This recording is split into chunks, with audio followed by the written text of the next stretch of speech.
जी नमस्कार। आज हम एक अहम मुद्दे पर बात करने वाले हैं। नेपाल में पिछले साल सितंबर 2025 में जो जेनजी के विरोध प्रदर्शन हुए थे जी। ये वो प्रदर्शन थे जिन्होंने न सिर्फ नेपाल को बल्कि पूरी दुनिया को चौंका दिया था। हमारे पास काफी सारे स्रोत हैं, रिपोर्ट्स हैं, विश्लेषण हैं। हाँ, जमीनी रिपोर्टें भी हैं। बिल्कुल। तो आज हम इन स्रोतों को खंगालेंगे और समझने की कोशिश करेंगे कि कैसे एक सोशल मीडिया बैन जैसी चीज ने युवाओं के अंदर जो पहले से असंतोष था उसे इतना बड़ा आंदोलन बना दिया। सही बात है। ये सिर्फ एक पॉलिसी के खिलाफ गुस्सा नहीं था। नहीं, ये उससे कहीं ज्यादा गहरा था। एक पूरी पीढ़ी की आवाज थी, व्यवस्था में बदलाव की मांग। तो चलिए शुरू करते हैं, देखते हैं क्या कुछ हुआ था। बिल्कुल। और ये समझना बहुत जरूरी है कि ये सिर्फ कुछ ऐप्स बंद होने की बात नहीं थी। वो बैन तो एक चिंगारी जैसा था। हाँ। असली आग तो वो थी जो कई सालों से युवाओं के मन में सुलग रही थी, जैसे भ्रष्टाचार, मौके न मिलना, भाई भतीजावाद। हम देखेंगे कि कैसे ये डिजिटल बैन असल दुनिया में इतना बड़ा उबाल ले आया। तो शुरुआत वहीं से करते हैं, वो चिंगारी। स्रोत बताते हैं कि 4 सितंबर 2025 को सरकार ने अचानक Facebook, WhatsApp, Instagram, YouTube, x लगभग 26 बड़े प्लेटफॉर्म्स बंद कर दिए। जी। कारण क्या दिया सरकार ने? देखिए, सरकारी तौर पर तो ये कहा गया कि ये बड़ी टेक कंपनियां नेपाल के जो लोकल नियम हैं उनका पालन नहीं कर रही थीं। अच्छा। मुख्य रूप से 3 बातें थीं। एक तो कंपनियों का नेपाल में रजिस्ट्रेशन नहीं था, दूसरा शिकायतों के लिए कोई लोकल अधिकारी नहीं था, और तीसरा सरकार या यूजर्स के लिए कोई लोकल कॉन्टैक्ट पॉइंट नहीं था। सुनने में तो ये एक एडमिनिस्ट्रेटिव मुद्दा लगता है। हाँ, रेगुलेशन वाली बात लगती है, लेकिन जाहिर है युवाओं ने इसे ऐसे नहीं लिया। उनके लिए तो ये प्लेटफॉर्म्स बहुत कुछ थे, है ना? बिल्कुल। आज की जो जेनजी है उनके लिए ये सिर्फ वो टाइम पास नहीं है। दोस्तों से बात करना, दुनिया की खबरें जानना, पढ़ाई लिखाई का सामान मिलना, और हाँ, कमाई भी, फ्रीलांसिंग, छोटे मोटे बिजनेस। बिल्कुल, ये सब कुछ इन्हीं मंचों पर होता है। उनका सोशल सर्कल, उनकी जानकारी, उनकी आवाज उठाने का जरिया, सब यही तो है। तो जब अचानक बैन लगा तो इसे सिर्फ नियमों का उल्लंघन नहीं माना गया, इसे सेंसरशिप की तरह देखा गया। हाँ, सीधे सीधे सेंसरशिप, बोलने की आजादी पर हमला और सरकार की मनमानी, ऐसा महसूस किया गया। और आपने शुरू में कहा था कि ये बैन सिर्फ एक ट्रिगर था, असली मुद्दे तो और गहरे थे। वो कौन सी भावनाएं थी जो पहले से उबल रही थी? जी, ये समझना बहुत जरूरी है। अगर बैन न भी लगता तो शायद किसी और बात पर यह गुस्सा बाहर आ जाता। कई सालों से खासकर शहरों और छोटे शहरों के युवाओं में पॉलिटिकल क्लास के खिलाफ एक गहरा गुस्सा था। किस तरह का गुस्सा? कई वजहें थीं। पहला, भ्रष्टाचार। ऐसा लगता था कि सिस्टम में ऊपर से नीचे तक करप्शन है, बिना पहुंच या रिश्वत के काम नहीं होता। दूसरा, भाई भतीजावाद, नेपोटिज्म। हाँ, ये नौकरियां और मौकों में। जी, लगता था कि नेताओं, अधिकारियों के रिश्तेदारों को ही फायदा मिलता है, काबिलियत की कद्र नहीं। तीसरा, खराब गवर्नेंस और ठहरी हुई इकोनॉमी। युवाओं को अपना भविष्य अंधकार में दिख रहा था, अच्छी नौकरियां नहीं थीं। चौथा, बढ़ती हुई असमानता। एक तरफ आम युवा जूझ रहा था, दूसरी तरफ वो जिन्हें नेपो बेबी कहा जाने लगा सोशल मीडिया पर। हाँ, वो टर्म काफी चला था। वो अपनी अमीरी और फिजूल खर्ची दिखाते थे। ये जो कॉन्ट्रास्ट था, ये युवाओं को बहुत चुभता था। तो बस सोशल मीडिया बैन ने इस सारे दबे हुए गुस्से को बाहर आने का एक बहाना दे दिया, जैसे कोई प्रेशर कुकर फट गया हो। ये बैकग्राउंड तो समझ आ गया, लेकिन जब बातचीत के मुख्य साधन यानी ये प्लेटफॉर्म्स ही बंद थे, तो ये युवा जमा कैसे हुए? ये तो बड़ी चुनौती रही होगी। हाँ, बिल्कुल। और यहीं पर इस आंदोलन की खासियत दिखती है, जेनजी की डिजिटल समझ। स्रोत बताते हैं कि हामी नेपाल नाम का एक युवा एनजीओ है, उसने इसमें बड़ी भूमिका निभाई। अच्छा। जब फेसबुक, व्हाट्सएप बंद थे तो उन्होंने उन प्लेटफॉर्म्स का इस्तेमाल किया जो शायद बैन लिस्ट में नहीं थे या जिनका जुगाड़ मुमकिन था, जैसे डिस्कॉर्ड सर्वर जो गेमर्स में काफी पॉपुलर है। ओहो। और शायद इंस्टाग्राम भी वीपीएन वगैरह से, या फिर सिग्नल, टेलीग्राम जैसे सिक्योर ऐप्स का भी इस्तेमाल हुआ होगा। बैन को बाईपास करने के तरीके निकाल लिए उन्होंने। हाँ, अपनी डिजिटल नॉलेज का इस्तेमाल किया।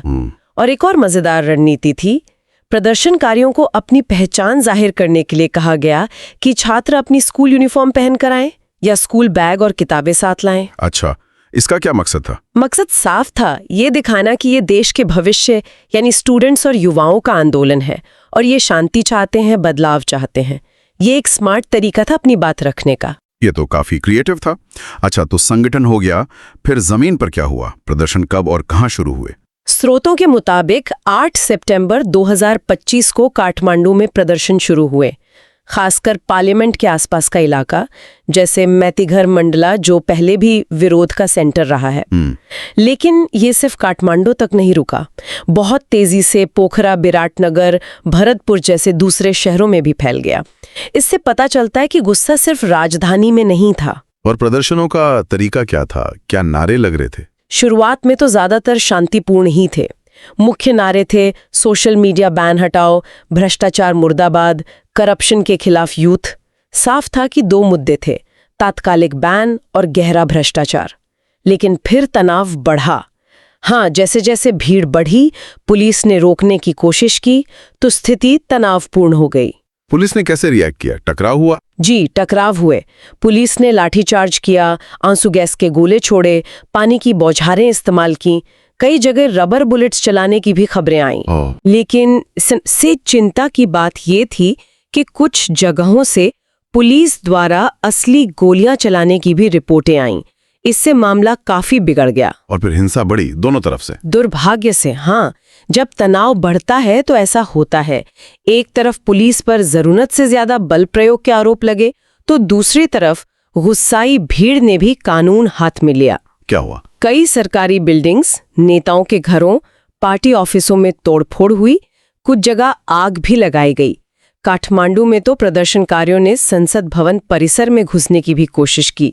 स्थिति काफी विस्फोटक हो गई थी। इस बिगड़ती स्थिति को रोकने के लिए सरकार ने क्या किया? सरकार ने फिर कड़े कदम उठाए। कई शहरों में कर्फ्यू लगा दिया गया। कर्फ्यू? हाँ, ताकि लोग सड़कों पर ना आए। और कुछ रिपोर्ट्स के मुताबिक कहीं कहीं सेना को भी तैनात करना पड़ा, जो नेपाल में एक बहुत बड़ा कदम माना जाता है। इन सब का असर, जान माल का नुकसान कितना गंभीर था? क्या आंकड़े हैं हमारे पास? नुकसान काफी गंभीर था। जो ऑफिशियल आंकड़ा आया मौतों का, वो कम से कम 19 था। ये वो लोग थे जो पुलिस फायरिंग या उससे जुड़ी हिंसा में मारे गए। 19 मौतें? हाँ, हालांकि कुछ मीडिया रिपोर्ट्स और इंडिपेंडेंट सोर्सेज ये आंकड़ा कहीं ज्यादा बताते हैं। घायलों की संख्या तो बहुत ही ज्यादा थी। शुरू में 300 प्लस की बात थी, पर बाद में ये हजारों में हो सकती है अगर आंसू गैस या भगदड़ में घायल हुए लोगों को भी गिने तो। सही आंकड़ा मिलना मुश्किल होता है इस स्थिति में। बिल्कुल। और प्रॉपर्टी का नुकसान भी बहुत हुआ। सरकारी इमारतें, गाड़ियां, दुकानें, होटल्स, इसका आर्थिक असर भी पड़ा। इतना बड़ा विरोध, इतनी हिंसा, इतना नुकसान, आखिरकार नतीजा क्या निकला? क्या सरकार झुकी?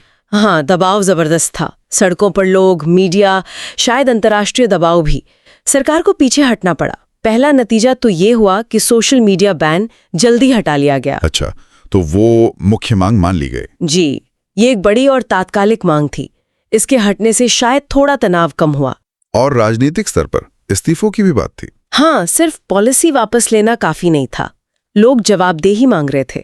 तो बढ़ते दबाव में गृह मंत्री रमेश लेखक को इस्तीफा देना पड़ा। ओह। लेकिन सबसे बड़ा झटका तब लगा जब प्रधानमंत्री केपी शर्मा ओली ने भी इस्तीफा दे दिया। प्रधानमंत्री ने इस्तीफा दे दिया? हाँ, ये दिखाता है कि दबाव कितना ज्यादा था। प्रधानमंत्री के इस्तीफे के बाद क्या हुआ?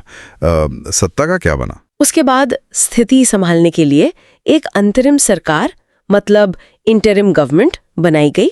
और एक दिलचस्प बात हुई, देश के पूर्व चीफ जस्टिस सुशीला कार्की, उन्हें अंतरिम प्रधानमंत्री बनाया गया। पूर्व चीफ जस्टिस को? ये तो काफी अलग है। हाँ, शायद ये स्थिरता, निष्पक्षता और भरोसे का संकेत देने की कोशिश थी, क्योंकि वो सक्रिय राजनीति से बाहर थीं। तो इस अंतरिम सरकार का काम क्या है? क्या वादे किए उन्होंने? करने, हिंसा की जांच करवाने और जवाबदेही तय करने, कुछ जरूरी सुधार लाने और सबसे जरूरी जल्द से जल्द निष्पक्ष चुनाव कराने का वादा किया है, ताकि नई चुनी हुई सरकार आ सके। बिल्कुल। क्या चुनाव की कोई तारीख भी आई है? जी हाँ, घोषणा हुई है कि नए पार्लियामेंट्री चुनाव 5 मार्च 2026 को होंगे। तो देखा जाए तो इन प्रदर्शनों ने न सिर्फ एक पॉलिसी पलट दे, बल्कि टॉप लीडरशिप में बदलाव ला दिया और नए चुनावों का रास्ता खोल दिया। चलिए अब थोड़ा बड़े परिप्रेक्ष्य में देखते हैं। इन प्रदर्शनों का ओवरऑल महत्व क्या है नेपाल के लिए और शायद दुनिया के लिए भी? मेरे ख्याल से ये नेपाल के इतिहास में, खासकर वहाँ की जनजी के लिए एक टर्निंग पॉइंट बना जाएगा। ये सिर्फ एक नीति का विरोध नहीं था, ये स्टेटस को सीधी चुनौती थी, भ्रष्टाचार, भाई भतीजावाद के खिलाफ, बेहतर भविष्य के लिए। ये दिखाता है कि युवा पीढ़ी अब चुप बैठने को तैयार नहीं है। बिल्कुल। और उन्होंने जिस तरह डिजिटल टूल्स का इस्तेमाल किया, हाँ, वो भी बड़ा दिलचस्प था, बैन के बावजूद। वही तो, ये दिखाता है कि डिजिटल नेटवर्किंग और सोशल मीडिया कितने पावरफुल हैं विरोध को ऑर्गेनाइज करने में, मैसेज फैलाने में, मीम्स का इस्तेमाल, वो यूनिफॉर्म वाली बात, दूसरे प्लेटफॉर्म्स का यूज, ये आज के आंदोलनों का तरीका है। सरकारों के लिए भी एक सबक है इसमें। बिल्कुल, कि इन्फॉर्मेशन फ्लो को कंट्रोल करना अब कितना मुश्किल है। अंतर्राष्ट्रीय स्तर पर भी कुछ प्रतिक्रिया हुई। आपने मानवाधिकार समूहों का जिक्र किया था। हाँ, खासकर जब मानवाधिकार उल्लंघन या जरूरत से ज्यादा बल प्रयोग की बात आती है तो अंतर्राष्ट्रीय प्रतिक्रिया मायने रखती है। ह्यूमन राइट्स ग्रुप्स और कुछ देशों ने चिंता जताई, जांच की मांग की। ये सीधे तौर पर भले ही कुछ न बदले, पर एक नैतिक दबाव तो बनता ही है। ठीक है, तो बैन हटा, सरकार बदली, चुनाव होने वाले हैं, लेकिन क्या सब ठीक हो गया या अभी भी कुछ सवाल, कुछ चुनौतियां बाकी हैं? बदलाव कभी आसान नहीं होता और यहाँ भी कई सवाल हैं। पहला तो वही, हताहतों और घायलों का सही आंकड़ा क्या है? सच सामने लाना और पीड़ितों को न्याय दिलाना एक चुनौती है। और जवाबदेही, खासकर पुलिस एक्शन को लेकर, ये दूसरा बड़ा मुद्दा। क्या उन लोगों की सही में जांच होगी जिन्होंने जरूरत से ज्यादा बल प्रयोग किया? क्या उन्हें जिम्मेदार ठहराया जाएगा? अक्सर ऐसा होता नहीं है। देखना होगा कि अंतरिम सरकार कितनी गंभीर है इस पर। अगर जवाबदेही नहीं हुई तो भविष्य में ऐसी घटनाएं फिर हो सकती है। और आपने व्यवस्था बदलने की बात की थी, क्या नेता बदलने से व्यवस्था बदल जाती है? ये शायद सबसे मुश्किल सवाल है। प्रदर्शनों ने नेता बदल दिए, लेकिन जो असली समस्याएं थीं, भ्रष्टाचार, नेपोटिज्म, मौकों की कमी, क्या वो बदलेंगी? अंतरिम सरकार ने सुधारों का वादा किया है, पर क्या उनके पास इतना समय और पॉलिटिकल विल होगी कि वो इतने गहरे बदलाव ला सकें? व्यवस्था बदलना बहुत मुश्किल होता है। ये लंबी लड़ाई है। और आखिर में युवाओं की भूमिका, क्या ये जो जोश था ये बना रहेगा? हाँ, ये भी देखना होगा। क्या ये सिर्फ एक उबाल था जो अब शांत हो जाएगा, या नेपाल की जेनजी अब लगातार पॉलिटिक्स और सोसाइटी में एक्टिव रहेगी? क्या वो अपनी आवाज बुलंद रखेंगे? बिल्कुल। क्या वो ऑर्गेनाइज्ड रहेंगे, अपनी मांगे दोहराते रहेंगे, पॉलिसी मेकिंग में अपनी जगह बनाएंगे? इस आंदोलन की असली कामयाबी इसी पर निर्भर करेगी कि क्या ये युवाओं की स्थायी भागीदारी में बदल पाता है या नहीं। तो संक्षेप में कहें तो नेपाल में सितंबर 2025 की घटनाएं एक सोशल मीडिया बैन के विरोध से कहीं आगे निकल गईं। ये एक बड़े युवा आंदोलन में बदली, जिसने न सिर्फ बैन हटवाया, सरकार बदली, बल्कि भ्रष्टाचार और युवाओं के भविष्य जैसे मुद्दों को सामने ला दिया। इस्तीफे हुए एक जानी मानी हस्ती की लीडरशिप में अंतरिम सरकार बनी और अब नए चुनाव की तारीख भी आ गई है। बिल्कुल सही कहा आपने। ये दिखाता है कि आज की युवा पीढ़ी अपनी डिजिटल समझ के साथ बदलाव के लिए कितनी बड़ी ताकत बन सकती है। वो न सिर्फ गुस्सा दिखा सकते हैं, बल्कि संगठित होकर नतीजे भी हासिल कर सकते हैं। लेकिन जैसा हमने कहा, असली परीक्षा अब है। क्या इस ऊर्जा को स्थायी सुधारों में बदला जा सकेगा? ये वक्त बताएगा। और जाते जाते हमारे श्रोताओं के लिए एक सवाल छोड़ जाते हैं। जब किसी देश में एक पूरी पीढ़ी इस तरह व्यवस्था से टकराती है, तो उस टकराव से जो ऊर्जा पैदा होती है, उसे सार्थक स्थायी बदलाव में कैसे बदला जाए? क्या जरूरी है ये पक्का करने के लिए कि विरोध की आग ठंडी पड़ने के बाद भी सुधार की लौ जलती रहे? ये सवाल सिर्फ नेपाल के लिए नहीं, दुनिया में हर उस जगह के लिए अहम है जहां युवा बेहतर कल के लिए आवाज उठा रहे हैं।